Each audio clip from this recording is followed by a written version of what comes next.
Okay. Okay. Now we're good? One second.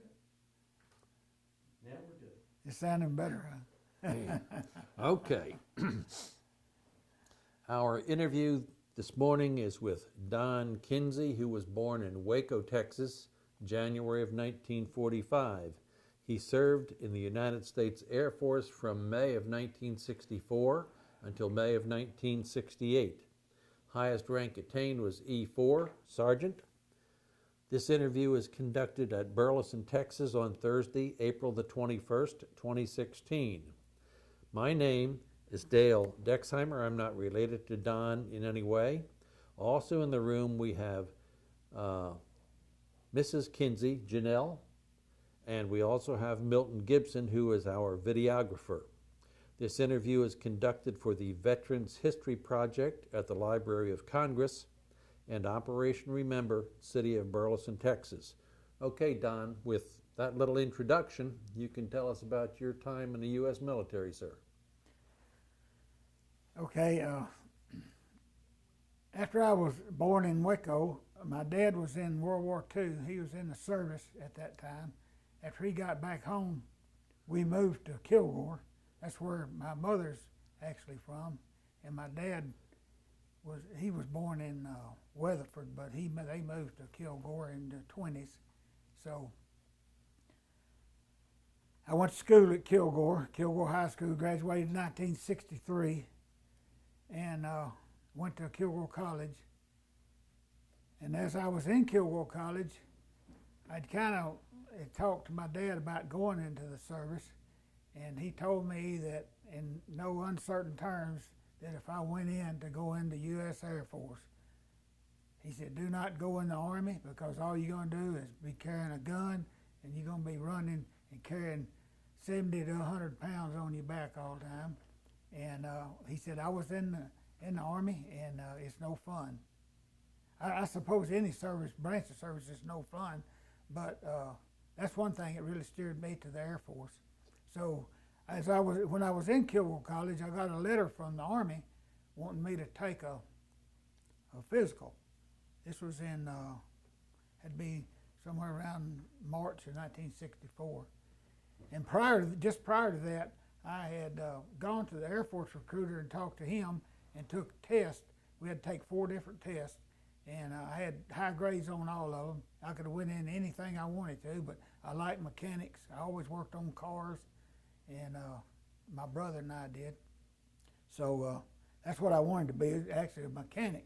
So I went and talked to the Air Force recruiter, and he said, well, go on down to Shreveport and let the Army do your physical, and we'll go from there. So I go to the bus station. There's about 25 guys leaving Kilgore, going to Shreveport to our physical, the guys that I graduated from high school with. So we all go down. I passed the physical, and I went in. The last guy I got to see told me he was sending me to Fort Polk. I said, well, do I have to go today? And he said, no. I said, we want you to go today. And I said, well, I got some stuff I got to take care of in Kilgore, some personal business. And I said, I'll be back Monday, and we'll go from there. And he said, okay. So I got a ride back to Kilgore. I called my recruiter. He said, be over here in the morning. This was like a Friday night. So I went over Saturday morning, and my brother was 14 months older than me, was going in with me. So he and I went to the recruiter, and we went to Dallas. He took his physical in Dallas. I'd already had mine, so I didn't have to do one. And we left Dallas about 2 o'clock in the afternoon, headed to Lackland, headed to San Antonio. We get to San Antonio, and there's, I don't know, 30 or 40 of us on the bus. And we all got off the bus, and we were standing there, and there's a couple of guys smoking a cigarette. And this guy came up. Oh, man, I thought the world had come to an end. He said, get rid of them damn cigarettes. Them guys threw them on the ground, and oh, man, they shouldn't have done that. That guy said, no, that's my ground. You don't throw anything on my ground. And I thought, boy, what the hell I got into here? So anyway, it rocked on there for about a week. We got everything. We needed our clothes and all our stuff, and we get to the barracks, And our TI, which was called a TI, he was a technical instructor. Most of them are called drill instructors, but the Air Force has what they call a technical instructor. And this guy's name was Sergeant Thomason. Never will forget him. He reminded me a lot of my dad. But he got us all out in front of the barracks. And he said, "Now, boys," said, "we're going to get this barracks straightened up. We're going to get our clothes like they're supposed to be. We're going to have certain clothes we wear, certain clothes we don't wear." So we got in there, and he showed us how to do everything. Well, the next morning we got up, went to chow, came back, went to the parade grounds and marched. We get back, and we walk in our barracks is tore completely apart. I mean, shit strode everywhere. Clothes, shoes, whatever, it made this what it was, just all over the place. Oh, he got mad. So he goes down to the first sergeant, and he eats the first sergeant out, and then he gets to the captain, and the captain said, "Well, I couldn't find any gigs in that barracks." And he said, "I just got mad and had my men tear it up." And that was the last inspection we had. That was the first week I was there. We never had another one because he couldn't find anything wrong with our stuff, the way that guy had us fix it. And anyway, he was really a nice man. I really enjoyed being around him. I learned a lot from him. And one day I was on the parade ground marching, and got out there, and he made us all stand at attention. He went through inspecting everybody, and he got to me, and I looked like I'd been swimming. He said, "Kinsey," I said, "Well, why are you so wet?" He said, "Looked like you've been in a swimming hole somewhere." I said, "It's hot, sir," and I was just sweating. And he said, "I'll tell you what you do." He said, "You go over there and you sit under that shade tree for about 30 or 40 minutes. So he made me sit under the shade tree, and everybody else had to march. Boy, they was all mad at me, but I did. I just like my dad, I sweated a lot. And he called me in there, and me and my brother called us in his office about 3 or 4 days later. I thought we had done something. I kept running through my mind, what in the world did I do? How come we're in trouble? We get in there, and he says, you're from a farm, aren't you?" And I said, "Yes, sir." He said, "Well, I can tell." He said, "You're very polite. You speak well. You say yes, sir, no, sir. You do what I asked you to do." And he said, these city guys," said, "I have a lot of trouble out of them." And he did. He had a lot of trouble, and a lot of them didn't make it because they just weren't used to that type of stuff. But I guess me being from a farm and my dad treating me the way he did growing up paid off in that respect. So, and then back up just a little bit. When we left Dallas, we got on an airplane and flew to San Antonio. That's the first time in my life I'd ever been on an airplane. So that was kind of interesting. Well, when we got through basic training, got all that taken care of, they sent me to Chanute. Me and my brother sent us to Chanute Air Force Base right out of Chicago, Illinois, to a hydraulic school. And we rode a train from San Antonio to Chicago. The first time I'd ever been on a train.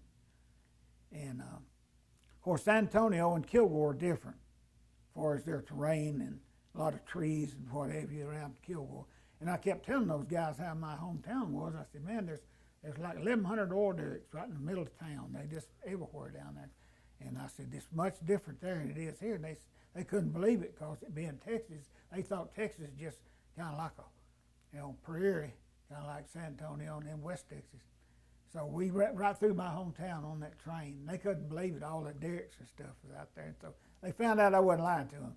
But anyway, we get to Chanute. Up there 14 weeks. And first 2 weeks before the school started, I had pulled KP. And you was talking about food a while ago. They did feed us some good food, but man, I bet we threw away enough food in them 2 weeks to feed the world for a year. It was unreal. But after I got through hydraulic school, my brother was number 1 in the class. I was number 2 in the class, and he got his choice, and he went to Germany. And I had a girlfriend in Kilgore, and I kind of wanted to stay as close to Kilgore as I could, so I put in for Shreveport, I put in for Abilene, and I think Carswell Air Force Base in Fort Worth. But they sent me to Dice Air Force Base in Abilene. I get down there, I start my OJT, on the job training, and I had one sergeant down there that really, really stuck out to me was Sergeant Smart.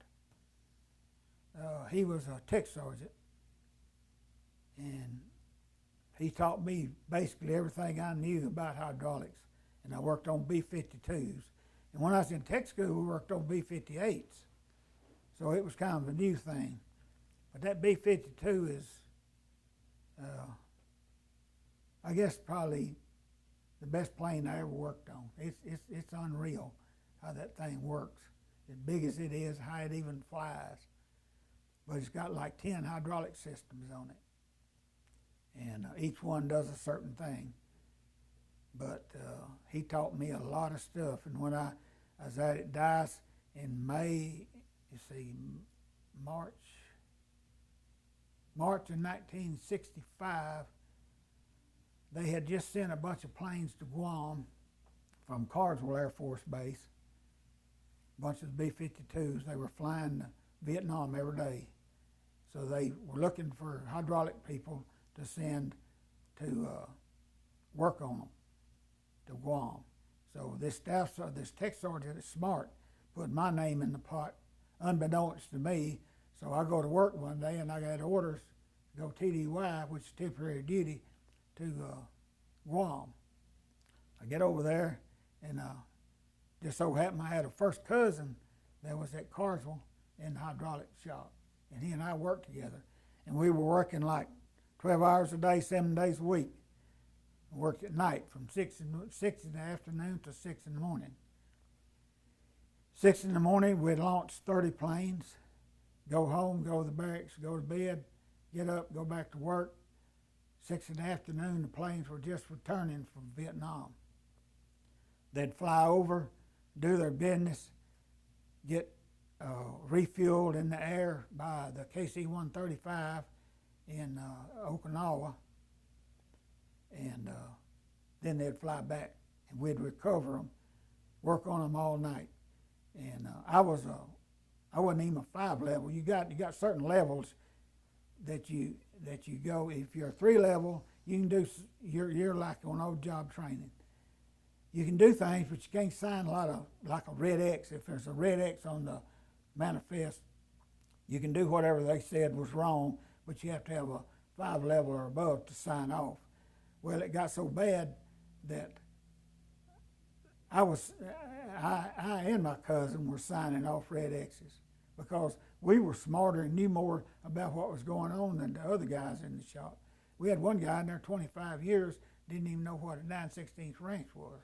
Now, I don't know how in the world he got into the field he was in, but it was unreal. Anyway, anything we said went.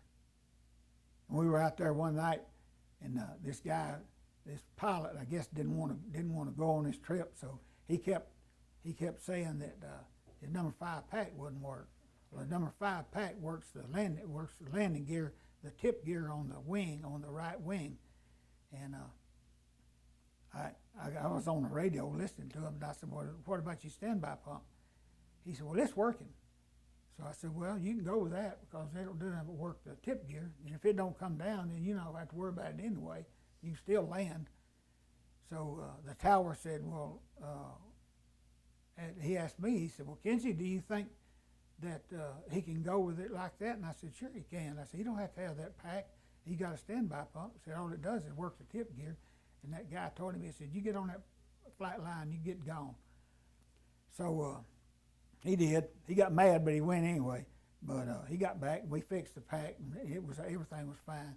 But I did get to fly in one time. The inside pack, which was number 6 pack, was on the inside of the right wing, and it worked your ailerons and your flaps. Well, it wouldn't work. Get on the ground, it'd work. Get in the air, it wouldn't work. Get on the ground, it'd work. So I told him, I said, "The only way I'm gonna be able to check this thing out is for me to fly in the plane and see what it's doing." So they let me go up with it, which was a thrill to me because that's the first time I'd ever flown in a B-52, and it was, oh, that thing's like a spaceship. But anyway, got up there, figured out it was an electrical problem, and they got a bundle of wires that's probably a foot and a half round. I mean, it's huge, and there's probably 1,000 wires in that bundle. Well, how you gonna find out which wire it is? So they had to change out, the electrician had to change out the whole bundle, and that fixed the problem. But so I went over there and I came back to Dallas Air Force Base. They sent me back over, and then they'd send me to Utapao, Thailand, because they was flying B-52s out of there, and if they had problems over there, they was just running me around. I was kind of like a troubleshooter, I guess. But anyway, after I came back, the guy that was in the shop on Guam, that was permanently in the shop over there, that was permanent duty, I had worked with him a lot, and we were in the same shop, and we just kind of worked together. And he liked me, and so I guess he must have put in orders wanting me back over there. So it wasn't 2 or 3 weeks I got orders to go permanent duty to Guam. So I was in the 54th Weather Squadron. What that is we had 130s that flew into hurricanes and typhoons trying to, they had all kind of instruments in the plane, and it would check and saying, you know, they were trying to figure out why the wind was doing, why it was doing what it was doing, and is there any way they could do anything to it to make it not be as bad as what it is. But every time it seemed like they'd shoot something into it, it'd make it mad. But anyway, I was there for a while, and they had a bunch of 130s and helicopters that they had sent to Udon, Thailand. So they sent me to Udon, TDY, to work on the helicopters. And what they were doing with helicopters, I was in the 79th Air Rescue. They were flying in, picking up down pilots. And the 130s they were using to spray Agent Orange with. So crazy as we were, I was like 20 years old, 21, and we slept with this stuff, you know. We had to keep it in under certain temperature, so we had to keep it in a Quonset hut with air conditioning. We was the only people over there that had air conditioners. We was the envy of the whole base, probably the whole damn country over there, because it was terrible hot. We used to sleep in the Quonset hut because it had air conditioning in it. But anyway, we went all over Vietnam, Thailand, Cambodia, Laos, picking up down pilots. And we were told at the time we were all top secret. We were as high as you could get in the being checked out for being top secret. That we were not to let anybody know what we were doing at any time. Nobody was to go on into any of our equipment. And we had one night, there was me and this other guy was out there guarding the planes. So this general drives up. He was a 3-star general. And he said, I said, sir, could I help you? And he said, yeah, I need to go on that plane. I said, no, you can't go on that plane unless you got credentials. If you got the right credentials, I'll let you on it. He said, I don't need any credentials. I said, yes, sir, you need credentials to get on the plane. That's my orders. So he said, no, I said, I'm going on that plane. So he got out of his car and started over to it. Well, I tackled him and just held him down. And this other guy called the MPs. They came out there and picked him up, carried him back to the headquarters. And about 30 minutes, they called me. And I said, oh, me, man. I said, I done lost everything now. So I go in there, and he walked up to me and shook my hand. He said, son, you did the right thing. He said, I wasn't supposed to be on that plane. And what he had done, he had called the President of the United States, which was Lyndon B. Johnson, and was told Johnson what he was doing. And Johnson said, no, sir, you're not supposed to go on that plane.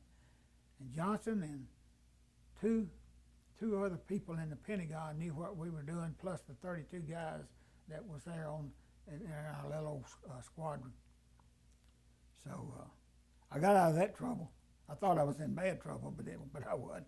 And anyway, I got out of that. So after I went back to Guam, I thought I was going to get out. My brother had come back from Germany, and he'd got early out. He got back like, I'm going to say December or January of '68, and he wasn't supposed to get out till May. Well, he got out, and I thought, well, when I go back, they're going to let me out. No, they sent me to Nellis Air Force Base. So I had to spend 4 months out there. I got back January the 8th, 1968, and I went to Nellis Air Force Base, and I worked on the F-111s that were built in Fort Worth at Lockheed. I believe it was Lockheed. Anyway, I had a good time out there. I enjoyed my stay in Las Vegas. But they told me, after I got out there, I told them I was going to try to go to college. And they said, well, if you'll go to college, we'll let you stay here for 4 years. Well, they had a real nice college out there. And I said, well, that sounds pretty good. So I said, well, let me think about it. So anyway, about 2 or 3 days later, I got orders to go back to Vietnam. Well, they told me, they said, it'd be a year before you go back. And I hadn't been back a week. And I got orders to go back, so I went and I threw them on my first sergeant's desk, and I said, look, man, you know, I'm getting out. I'm not staying in. And he said, oh, man, we made a mistake. We made a mistake. And I said, yeah, you sure did. He said, well, we'll extend you, because hydraulics, they needed hydraulic men. And they were it's a very critical career field, and they offered me $15,000 if I'd re-enlist. I said, well, if you extend me for 9 months, I'll re-enlist, but other than that, I'm not going to. So it never came about them that they were going to extend me, so I went ahead and got out. But they kept offering me staff sergeant, saying that I would automatically make staff sergeant if I'd re-enlist. So, like I told you a while ago, that 2 years after I got out, I found out that I had made staff before I left Southeast Asia, and but I never did pursue it, so I wasn't gonna mess with them. I didn't figure I'd get anything out of them, but I enjoyed my time in the service, things I did, and the guys that I met and worked with. It's just kind of unreal that so many people that are in there are just, it seems like they're just there. Not want to really do anything. They're just there because they can draw money pretty easy. And I was always taught that if you're going to do something, do it right. Learn your damn job and do it. And that's what I did. And I was probably one of the best hydraulic men they had. That's the reason they were sending me all over the place, because I was the only one that really knew what was going on. And after I got out, I kind of figured that out, and probably wished it wasn't at times I'd have stayed in, but I'd have probably never met my wife if I'd stayed in the service, because I got married to a girl in Abilene, and we wasn't married very long, but I went several years without being married, and then I met my wife, this my wife now, and we've been married 42 years, so I'd have never met her if I'd have stayed in, so I'm kind of thankful I didn't, but I enjoyed my time in, and I thank my dad for not wanting me to go in the Army. I really never had any desire to go in the Army, but he talked me into going to the Air Force, and I think that was one of the best things that actually happened to me. And I got out. I've looked for different organizations to kind of get into, and so many of them, the guys, all they want to do is sit around and talk about what they did in the war and this, that, and the other, and drink and smoke. And that's not my forte. And the Vietnam Veterans of America came along, and I joined them. I was with them, still with them, but I've been with them since 2007. And that's probably the best organization I ever saw. It's a family-oriented organization, and it's the only one that's actually sanctioned by Congress. But there's a lot of good people, and you have your bad things that happen in it. But I really enjoyed that, and getting to meet a lot of the guys that, matter of fact, when I walked in the first meeting, it was a guy I went to high school with, was the guy that was trying to get it started there in Longview. And I couldn't believe it, him being what he was in high school and being a veteran. He just a complete changed person. And I think the military does change you. It changes you for the good. But that's pretty well my story. Good, thank you. You have kids, Don? Yes, 3. Any in the military? Well, my son was in the Air Force.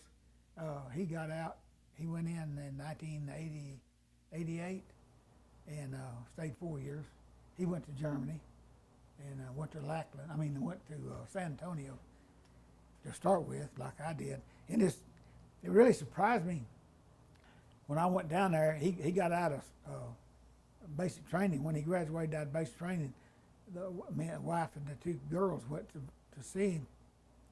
And that base really hadn't changed that much. The barracks had changed some. Excuse me. But the main thing was they had the men and the women living together. The girls lived on the bottom floor, the men lived on the top floor.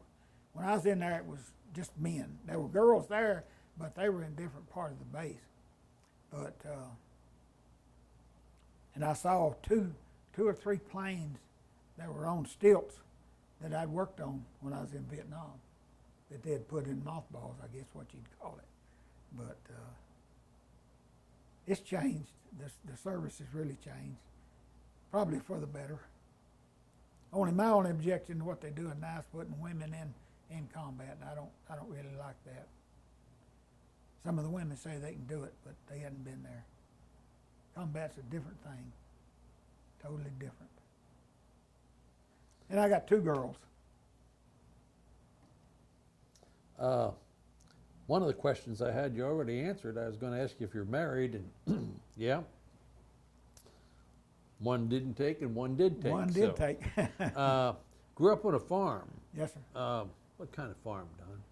Yep. Well, my Cows dad. Well, we had cows and we had horses and mules and we had plows and we actually grew corn and watermelons and peas and just we had a garden, probably an acre and 2-acre garden that had like tomatoes and just different plants. You used horses and mules in Yes. the 50s? Oh yes. Got a tractor when I was 17. And So then that would've you could only use the tractor for so long.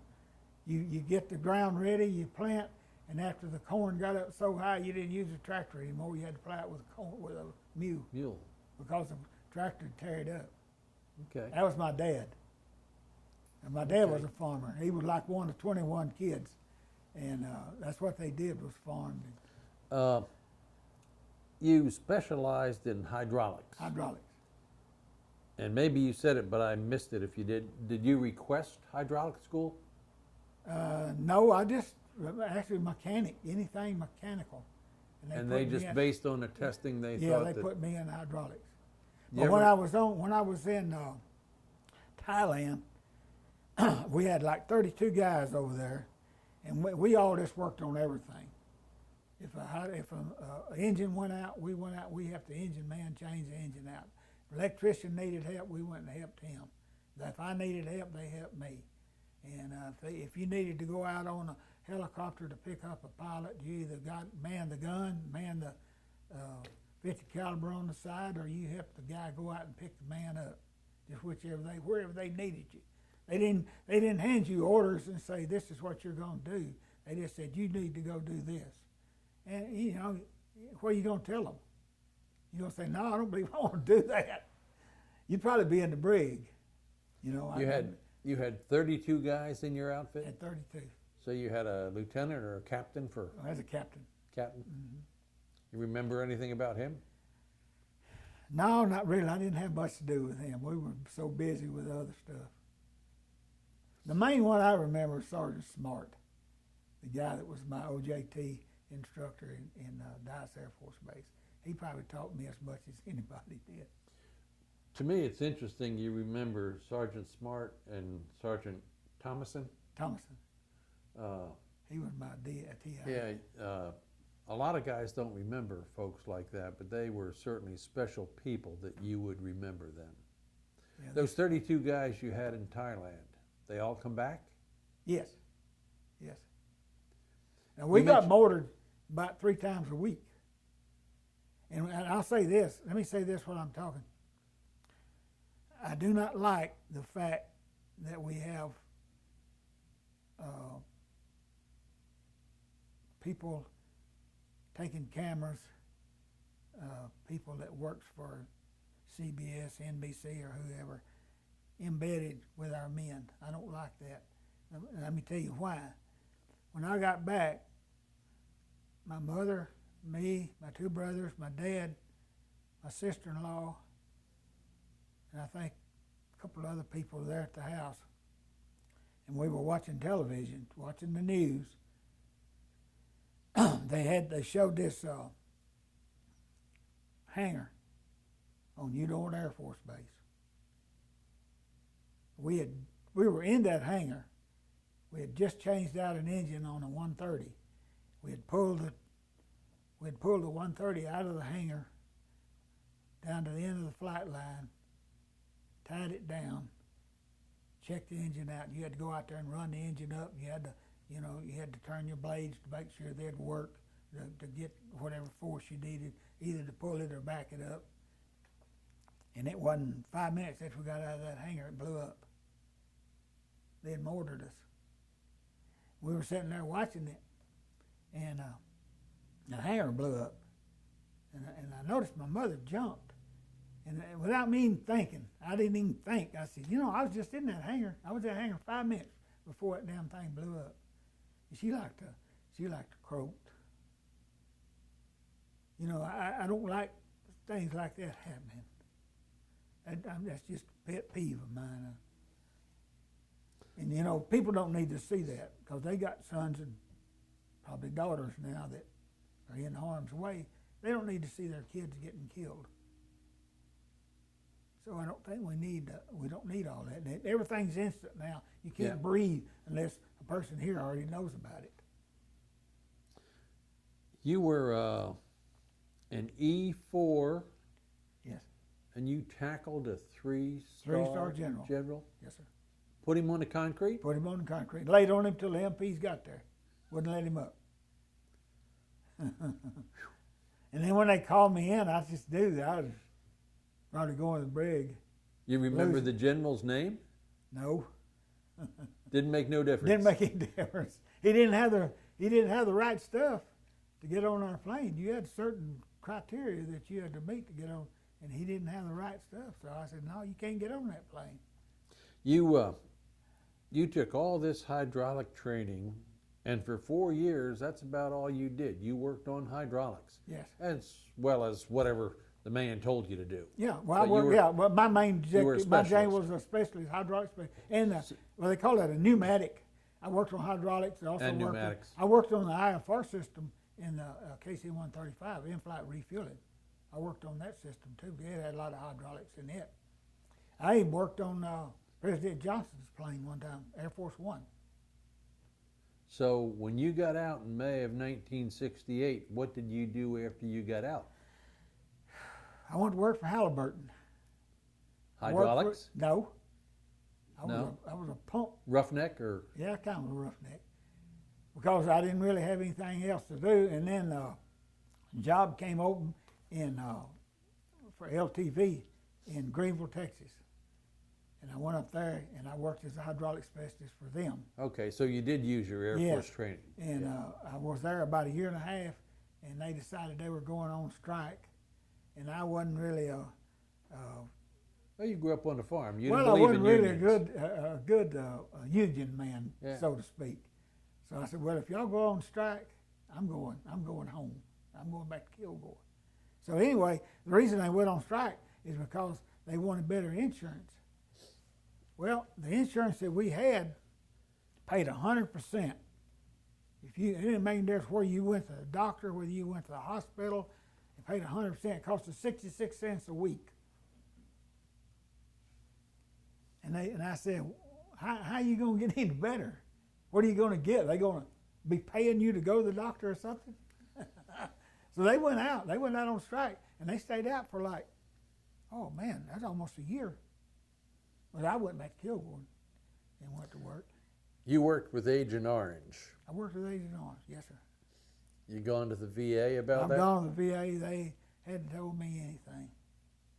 Hmm. They act like I don't know what I'm talking about. I You've used to taken- sleep with it. You've taken their tests and Yes. what have you, the VA? Yeah. Yeah. Well, And you know, that's fine. If I hadn't got it, which I'm thankful I don't have any after anything happening to me. I'm thankful for that. But I just wish that it didn't make any difference whether you got something wrong with you or not. They should take you, regardless. You served your time, and they should. If you got Medicare, they should take that. Let Medicare pay you whatever, you know. But I don't know. I don't know whether anything will ever come of what the VA does or not. I'm sure the VA's done a lot for a lot of guys, and I'm proud of that. But they shouldn't turn anybody down. If you served your time, you should be able to go. well, you served yours, and we appreciate your time, sir. We appreciate your time this morning. So, I thank y'all. I thank y'all for doing this. you bet.